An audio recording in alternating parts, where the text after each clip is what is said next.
So how you feeling this morning, my man? Okay, pretty good.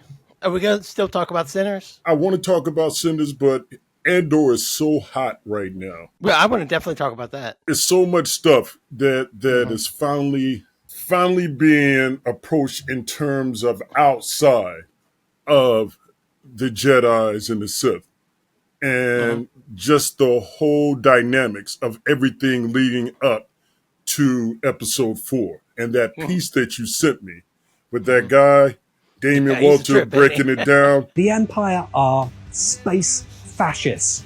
Their whole vibe screams Nazi, right down to the Hugo Boss style uniforms, with Emperor Palpatine as the fascist dictator, Adolf Hitler, and Benito Mussolini. Yeah, he's a Man, trip. I watched it like 3 times. Well, I I've made some of the same parallels he had. He's much better versed than I am in total world history.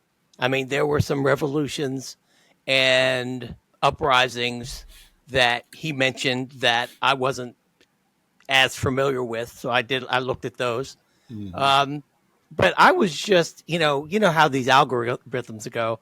In After the last three episodes of Andor, I fell down the YouTube rabbit hole on Andor, just to get some other, because I wanted to get filled in on not only some of the historical allusions and parallels, but some of the Star Wars lore. Because I'm not Yeah.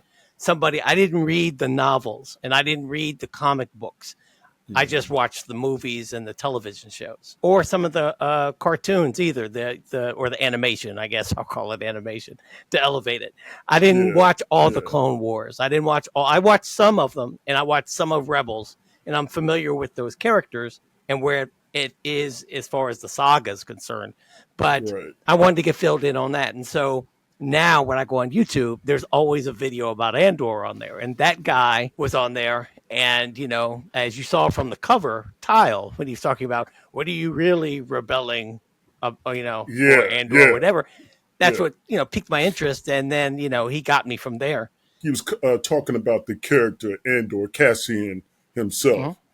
Did he compare him to Stalin in terms of? He did. And then when they showed, I think it was either a picture Hmm. or a A portrait picture of of, of Stalin. young Yep. Stalin. Yeah. And what do you think about Cassian now compared to season 1 and where he is now in terms of his mindset? You saw Rogue One, right? Yeah, yeah, yeah. Okay. My thoughts about Cassian Andor just from the movie Rogue One is that he was like a cold blooded revolutionary. Like Hmm. he would do whatever it takes. Right. So when I saw the season 1, episode 1 of Andor, Hmm. he wasn't that guy. At all. So I found that very intriguing. So that's really, as far as his story is concerned, I've always like, how are they going to get this guy from where he is in episode 1 to the guy at the beginning of Rogue One who Hmm. shoots this guy who's giving him information. I mean, he's an ally, Yeah, but he shoots him because he's got to get away, and this guy's going to he's got to kill this guy to get out of there. yeah, And yeah. He was like, Calm down. Calm down. We'll be all right.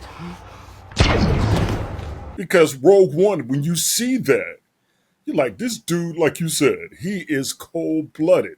He's yeah, like, but when you see the first episode of Andor, right, right, and especially in the first episode because I have my significant other watching it now, so I went back and rewatched it with her, at least episode 1.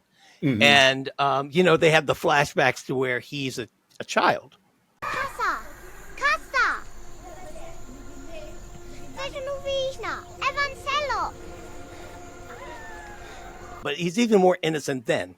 hmm, So you're like, wow, what took this kid from this nice little happy boy right, to where he is in Andor in the movie and in the movie Rogue One. We're starting to see why. Yeah, no, you're starting to see why. And what I will say about Tony Gilroy, I mean, he's deserving all the accolades he's receiving. Yes, he is. Is that not only did he do it narratively, where it was, it was logical. Some things you can make a character have a certain personality progression logically, but it's not realistic. You know what I mean? Yeah. This one is logical and realistic. Yeah, I believe everything that Cassian does. I believe it. I don't see it and say, wow, why did he do that? That's wild. No, I understand exactly where that came from. And so that's high level writing. So what do I sacrifice? Everything! That is just like, this guy is a pro who's putting this together. And so I really respect it for that. That's why I tell people all the time, you got to watch Andor. You got to watch Andor. And there's some of them are like, well, I'm not really into Star Wars. So look. No. Yep. They got to realize. I tell them, look, go on Wikipedia, just get some backstory about the universe. Okay, just find out if you don't know anything about Star Wars, which is almost an impossibility in the in our culture. Just find out kind of like what the main story beats are, and then go watch Andor, because I think you're going to like it regardless of whether you care about Jedi and Sith. Yeah, because you're right, Tony Gilroy, the way he is developing the character, but you need this type of time. See, the thing that was great with Rogue One, it got everybody so interested in the character. And when you look at all the things that Cassian is going through that we know of so far, you're like, wow, it's going to probably get worse as you see things going. We see the second slaughtering of what happens in Gorman Plaza with Cyril and all that stuff that went down. But when you see him just straight killing that guy, you start to see it when he goes to get Mon Mothma out of Coruscant. But before that, I think that you also got to look at the relationship that he has with Luthen.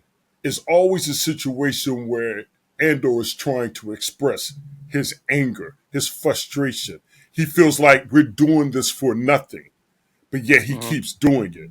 And it's like Luthen is just knowing how to just push the right buttons with this guy. I mean, Luthen is just, I don't know how to describe him, but he is definitely he moves the pieces on the chessboard, so to speak. Well, he's like and I know you're big in athletics, so this is probably not going to be the best analogy, but he's like the coach who can get the most out of his players by telling them the larger, giving them a picture of what are we doing here? What's the larger picture? And also, you think you've given me everything you got, but you haven't given me everything you got, because I know what you got, because I know this. Like Luthen is very good, just like coaches, some good coaches. They're very good at getting individuals to believe in their ability and his ability to see their potential. Like if